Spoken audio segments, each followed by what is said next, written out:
Bonjour les merveilles, ravie de vous retrouver pour cette vidéo.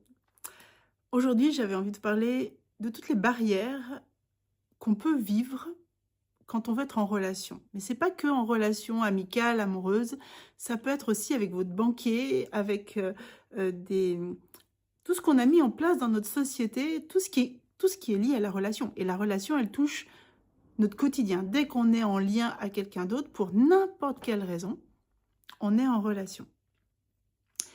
Et aujourd'hui, nous sommes dans un système qui nourrit pas l'amour, la confiance en soi, l'estime, la capacité de dire ce qu'on ressent, déjà de savoir ce qu'on ressent, de dire ce qu'on ressent.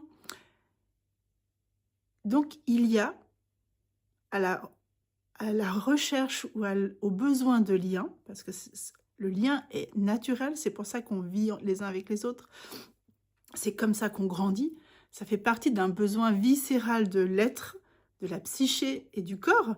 Un enfant tout seul, s'il n'a pas de parents, il ne va pas se développer. Donc, vous voyez, ça fait partie de notre incarnation. Mais dans notre société, on a mis en place tellement de freins à la relation. Et pourtant, vous allez me dire, oui, mais on communique, il y a les réseaux. Oui, mais en fait, on n'est pas en relation, on est en communication. On communique des choses. Mais est-ce que ça... Alors, ça crée derrière du lien. Mais la réalité, c'est qu'aujourd'hui, on a plus de liens virtuels que de liens réels. L'isolement, la solitude, mais l'isolement particulièrement, la solitude, pour moi, c'est plus complexe que ça. C'est pas un problème, la solitude. Au contraire, aujourd'hui, on est une société où on n'est pas assez seul, vraiment. On peut avoir le sentiment d'être seul, mais on n'est pas assez seul. Par contre, l'isolement humain, il est immense. Immense. Mais aujourd'hui, c'était vraiment ce thème que j'avais envie de vous dire et vous parler, c'était toutes les barrières qu'on a mis en place dans le lien humain, qui fait qu'aujourd'hui, c'est devenu un combat. C'est vraiment devenu un combat d'être en lien avec les autres. Donc, comme on ne nous a pas appris qu'est-ce qu'une relation, on nous l'a imposé, on nous a imposé un format relationnel. Ça commence... alors, la famille, on ne va pas dire vraiment, parce que la famille, je vais dire que l'âme l'a choisie, mais la société, elle l'a décidé déjà par l'école. À l'école, si vous ne mettez pas vos enfants à l'école, que vous faites l'instruction en famille, parce que l'école n'est pas obligatoire, ce qui est obligatoire, c'est l'instruction, même si on nous a fait croire, ou en tout cas on a laissé croire que l'école était obligatoire. Si vous ne mettez pas vos enfants à l'école, la première chose qu'on va vous dire, c'est oui, mais comment ils vont se sociabiliser? Donc, c'est quoi la sociabilisation? La sociabilisation, c'est savoir être soi avec les autres. C'est savoir comprendre les codes personnels et sociaux. Et c'est savoir les mettre en mouvement, en coopération pour pouvoir vivre ensemble dans nos singularités et différences. Pour cela, il faut savoir écouter ce qu'on ressent et savoir le nommer. Savoir nos besoins et savoir le nommer. Savoir qui on est et écouter ce qui nous rend heureux et savoir le nommer. Et à l'école, on ne vous apprend pas ça. On vous apprend les codes sociaux. Je mets mon cartable après le crochet, j'attends que la maîtresse ait dit qu'on pouvait avancer. Donc ça, c'est les bases, c'est les codes sociaux. Bien sûr, on ne va pas manger avec les doigts au restaurant, sauf si on va à McDo. Voilà, là éventuellement. Mais si on va dans un gros restaurant, il y a des codes. Donc ça, c'est important. Mais on les a tellement érigés en normalité qu'on a oublié qu'en fait, il y a de multiples codes. Mais avant de pouvoir inviter l'enfant à respecter les codes sociaux, il faut qu'il se sente respecté. Et nous, on a fait tout à l'inverse. Et ça, c'est la sociabilisation. Ce qui a développé une grande peur de l'autre. Dès très jeune, l'enfant a peur de son environnement. Aujourd'hui, le harcèlement, toute la violence qu'on voit dans notre société est la preuve de ça. C'est la preuve qu'on n'est plus en sécurité de toute façon avec nous-mêmes et donc plus en sécurité avec les autres. Bien sûr, il y a la violence, mais la violence engendre la violence et ça vient toujours du même endroit, un manque de sécurité intérieure. Et c'est très large la sécurité, ça touche plein de choses, elle est psychique, elle est émotionnelle, elle est physique. Et ça vient dès l'enfance, dès la grossesse, dans le ventre de la maman. La maman, elle devrait être choyée. Aujourd'hui, dans une société dite évoluée, consciente, ce qu'on tend à faire croire et qu'on n'est pas du tout, nous fonctionnons encore beaucoup en mode archaïque, même s'il y a eu des évolutions de connaissances et par rapport aux besoins de l'humain et de son développement, mais on fonctionne encore beaucoup à l'archaïque. Et la femme enceinte n'est pas célébrée, n'est pas respectée. La preuve, on l'a fait travailler jusqu'au maximum de sa grossesse, et il y a plein de femmes qui s'en vantent en plus, et c'est ok. Si vous le vivez bien, génial. Mais votre corps, il vous dit quoi en même temps? Voilà. Moi, j'ai entendu, je me rappelle, dans mon métier, quand j'étais coiffeuse, des patronnes dire « Ah ben moi, j'ai travaillé jusqu'au moment d'accoucher, quoi. » On voit encore des femmes faire des courses jusqu'au moment d'accoucher. Je dis pas que c'est pas possible, attention. Mais cette notion de performance tout le temps m'interpelle. Et comment on se coupe de soi-même et de son corps, en fait. Et de ses vrais besoins physiologiques, parce qu'on a un mental de guerrier ou de guerrière. Voilà, c'est un questionnement. Je ne dis pas que c'est une vérité, c'est un questionnement. En tout cas, tout ça peut engendrer déjà quelque chose qui est coupé de notre corps. La femme, l'enfant va sentir qu'il n'y a pas une... Comme il se connecte qu'aux sensations, il sent qu'il y a des tensions. Puis après, l'enfant va... Alors maintenant, il y a les projets de naissance, mais très longtemps, on l'a séparé sous le couvert de protéger, que la mère peut contaminer l'enfant. Je ne suis pas pro-allaitement, hein, même si moi, j'ai moi-même allaité. Une femme qui ne se sent pas d'allaiter, elle ne doit pas allaiter. Comme une femme qui n'a pas envie de donner le biberon, elle a le droit d'allaiter. Mais trouvons toujours qu'il y ait du lien physique. On s'en fiche comment l'enfant est nourri en soi. C'est le lien. C'est comment c'est fait, comment est l'environnement, comment la mère se sent en sécurité. Comment le parent se sent en sécurité, parce que le père aussi, pour être présent, pour soutenir. Et on a très vite dit, et encore j'entends aujourd'hui, hein, et c'est tout un combat de changer cette croyance. Non, mais si tu le gardes près de toi, tu dors avec, tu vas lui donner de mauvaises habitudes. My God. Nous sommes vraiment des robots. Moi, je me suis battue beaucoup. Et encore aujourd'hui, mes enfants, tant ils me demandent, ils ont le droit de temps en temps de dormir avec moi, même si moi, ils sont plus grands et je le fais plus comme quand ils étaient tout petits. Mais c'est quoi cette peur d'avoir du lien alors qu'on court tous après le lien? Je pense que les sites de rencontres, tout ce qui est lié au couple et tout,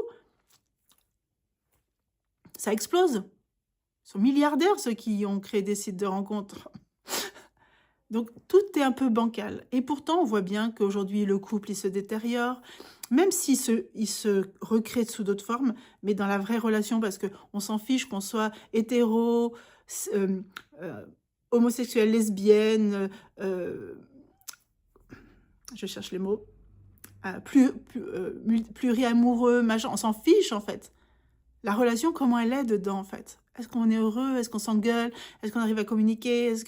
Est-ce que je nourris le lien dans le respect de l'autre et de moi-même? C'est ça qui est important. C'est pas la forme, c'est le fond, en fait, toujours. Et puis après, aujourd'hui, dans notre société, pour obtenir un lien avec une personne, maintenant, il faut être sur Internet. Moi, je vois, avec mon entreprise, je suis sidérée de l'énergie que je mets pour être en lien. Juste pour une chose, on doit faire un mail et attendre que quelqu'un réponde, en fait, à ce lien. Et des fois, ça prend une plombe pour régler un truc qui, si on s'était vu de visu, c'était réglé en 5 minutes. Bon, prendre rendez-vous, c'est normal, on ne va pas se pointer, mais des fois, juste, par exemple, j'ai la banque en tête, hein, mais il y a plein d'autres systèmes où il y aurait quelqu'un qui me répond immédiatement, en 5 minutes, mon problème est réglé. Non, je dois laisser un mail, j'attends. Donc, en fait, on perd du temps, alors qu'on cherche à en gagner et à faciliter la vie. Donc, vraiment, il y a quelque chose... Et là, on est dans l'ordre du sens. Hein. Pour l'humain, c'est la normalité. Mais on ne se rend pas compte de toute l'énergie qu'on dépense, en fait, au quotidien, juste pour le lien, pour les responsabilités qu'on a dans ces liens, que ce soit pour le loyer, que ce soit pour le business. Moi, j'adore discuter avec les gens. Les gens à qui j'ai délégué des parties de mon entreprise... Moi, pour le factuel, on fait par WhatsApp ou mail. On a créé nos groupes, bien sûr, et c'est des super outils. Par contre, on a une rencontre tous les mois pour discuter, bilan de ce qu'on a fait ce mois-ci. Je ne fais pas des choses, je ne laisse pas traîner dans le temps où je ne vois pas les personnes avec qui je travaille. Jamais, jamais, jamais, jamais. Et si j'avais mes propres équipes, je ne ferais pas des rendez-vous tous les jours, mais je serais plutôt quelqu'un qui va parler. Parce que quand on parle, quand on est de visu, quand on est présent, quand on y met le cœur et la conscience, et des fois, c'est dire, bah là, on a pris un rendez-vous, mais là, je me sens pas très alignée pour le faire. Est-ce qu'on peut décaler plutôt que de le faire, hein? Ça demande le lien à l'autre, ça demande une vraie posture, une forme d'exigence qu'on cherche, qu'on met beaucoup à l'extérieur, dans les amitiés. Ah ben, on se voit pas beaucoup, tu me laisses pas beaucoup de messages, tu fais pas très attention à moi. Ben si, parce que quand je te demande comment tu vas et que tu me réponds ça va, moi je suis déçue. Parce que moi, avec ma vision, quand je demande comment ça va, c'est que j'ai mis tout mon être à demander à l'autre. J'ai mis toute ma présence, toute mon écoute, et parce que c'est le moment où je suis prête à écouter l'autre. Et oui, ça, c'est pas ce qu'on fait dans notre société. Nous consommons, en fait. Nous consommons. Nous consommons du lien, nous consommons de l'amour, nous consommons de la relation, nous consommons des mots, mais il n'y a pas de posture et de présence à ça. Très peu. Ça ne veut pas dire qu'on n'a pas d'amis. Il y a quand même beaucoup de personnes qui sont isolées. Et en plus, notre cerveau va focaliser sur les mauvaises expériences. Donc, on a des expériences pas agréables. Voilà. Donc, aujourd'hui, j'avais envie de faire une vidéo un peu autour de ce thème. Comment aller dans un lien de cœur. Et souvent, ça va sortir de la norme. C'est pas la quantité, c'est la qualité et l'intensité de qu'on met. Moi, je suis quelqu'un d'intense, pour beaucoup de gens. Mais pour moi, je suis au minimum social. Voilà. Quand je suis présente, moi, ça m'a frustrée toute ma vie quand je dis aux gens, j'ai mon amie d'enfance que j'aime fort, mais combien de fois je lui ai demandé comment tu vas et qu'elle me répondait ah bah ça va, et toi? Donc moi, quand on me dit et toi, que je vois pas mon ami pendant un bout de temps et qu'on se pose, moi j'ai plein de choses à raconter parce qu'on s'est pas vu. Et puis un jour, dans notre jeunesse, elle m'a dit oui, tu parles beaucoup de toi, Stéphanie, quand même. Ok, j'entends, j'accueille, je comprends que c'est frustrant, tu as l'impression de ne pas y arriver, tu le fais pas comme moi, et c'est ok. Pourtant, quand je te dis comment tu vas, tu me dis jamais, tu prends pas le lead, t'oses pas dire, tu me ramènes à moi, comment je vais. Et ça arrive souvent. Et c'est pas un jugement, parce qu'on n'a pas tous le même mode de fonctionnement aussi sur ça. Par contre, observons-nous. Quand on dit oui, les gens ne s'intéressent pas à moi ou m'écoutent pas et tout, mais comment vous prenez votre place dans la communication et la relation aussi? Parce que c'est aussi une question de comment je prends ma place dans le lien.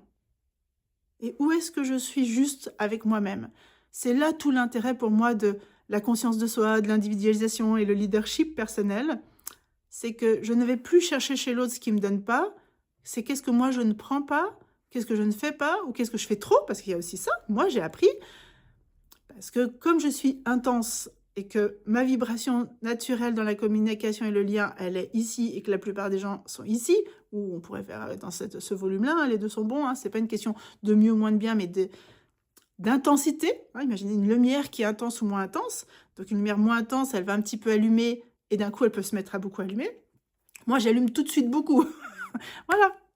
Moi, j'ai appris trop longtemps à baisser ma lumière. Maintenant, je reste dans ma lumière, mais cette lumière, je peux laisser je laisse. Voilà, elle prend un peu de recul, elle dit à l'autre, alors oui, et elle repose des questions. Alors, au lieu de passer tout de suite à moi, comme dit, moi, je vais bien, et toi? Alors, je ramène à l'autre. Bon, ça me demande des fois des efforts, des fois, j'ai pas envie de le faire et je le fais pas aussi. Mais je finis toujours, si moi j'ai parlé, je fais attention que je prends pas trop de place, parce que moi je peux parler pendant des heures, des heures, des heures. Quand mon ami d'enfant, je l'ai pas vu pendant plusieurs mois, on s'avait juste des messages comme ça écrits, bon ben j'ai envie de lui raconter plein de choses avec les nuances, parce que par message écrit, bon maintenant il y a les vocaux, alors on peut faire, mais bon c'est moins, j'en fais, mais j'aime la présence, c'est pas la même chose que je ressens quand je suis en présence d'elle, ou de mes amis, ou de mes connaissances, ou dans le travail. Moi j'adore le lien. Je préfère passer une heure, perdre, comme diraient les gens, à parler une heure avec un collègue, pour un collaborateur ou pour un service, parce que je sais que tout sera dit. Et après, on ne perdra plus de temps. Mais des fois, on ne prend pas le temps. Puis en fait, on perd beaucoup de temps, parce que ces messages, on perd beaucoup de temps à le faire. Voilà, à réexpliquer, à reclarifier. Que quand on est ensemble, ce n'est pas clair. On peut le dire, et ainsi de suite. Et donc vraiment, la base de tout, c'est soi, savoir ce qu'on apporte, comment on nourrit les liens, dans les différents rôles qu'on a, avec les différents interlocuteurs, et surtout apprendre qu'on n'a pas à compenser. C'est-à-dire que si l'autre laisse du vide, c'est sa responsabilité. Et c'est à nous, qu'est-ce qu'on en fait? Est-ce que je suis d'accord d'être en lien avec une personne comme ça ou non? Et ça, je pense, vous entendez comme ça résonne. Dans le couple, par exemple, c'est très important. Il y a combien de personnes qui remplissent le vide? Les femmes remplissent souvent le vide de ce que l'homme laisse. Je fais une généralité qui est assez importante quand même, on en parle encore beaucoup, même si ce n'est pas le cas de tout le monde. Mais quand même, non? Il y a des archétypes qui sont encore très présents dans nos modes de fonctionnement. Et après, on s'épuise. Donc moi, j'adore regarder dans la relation, mon repère, c'est mon énergie. Où est-ce que j'ai mis trop d'énergie? Comment est mon réservoir intérieur énergétique? Et j'adore, moi, aujourd'hui, par contre, j'ai défini, on dit souvent, les personnes neuroatypiques, elles aiment pas être trop en société. Moi, j'adore être en lien, mais j'aime pas le lien, effectivement, bof, superficiel. Je peux, mais je tiens pas longtemps. Mais par contre, c'est tellement intense que je tiens pas longtemps non plus dans la relation de qualité. Ça peut pas être tous les jours, je peux pas voir 100 personnes par jour. Mais quand je le fais, je sais ce que j'apporte. Et du coup, je reçois ce que je donne. Voilà. Donc, regardez-vous dans votre lien à vous-même, comment déjà vous communiquez avec vous-même, comment vous écoutez les différentes parts de vous qui parlent. Ça, celle-ci, elle est fatiguée. Ah non, celle-ci, elle a plein d'énergie. Ah bah, ma charge mentale, elle est lourde. Ah non, ça va, ma charge émotionnelle, c'est bon, je peux gérer. Et encore, faites ça, vous verrez, et puis vous comprendrez comment ça se passe avec les autres. Je trouve que c'est un sujet hyper intéressant pour l'observation de soi et la connaissance de soi. Vraiment. Donc, n'hésitez pas, hein, en commentaire, comme d'habitude, à me dire comment ça vibre pour vous, comment c'est vivant. Et si vous avez des questions, comme d'habitude, n'hésitez pas à en poser. Avec plaisir, je vous répondrai. Je vous embrasse.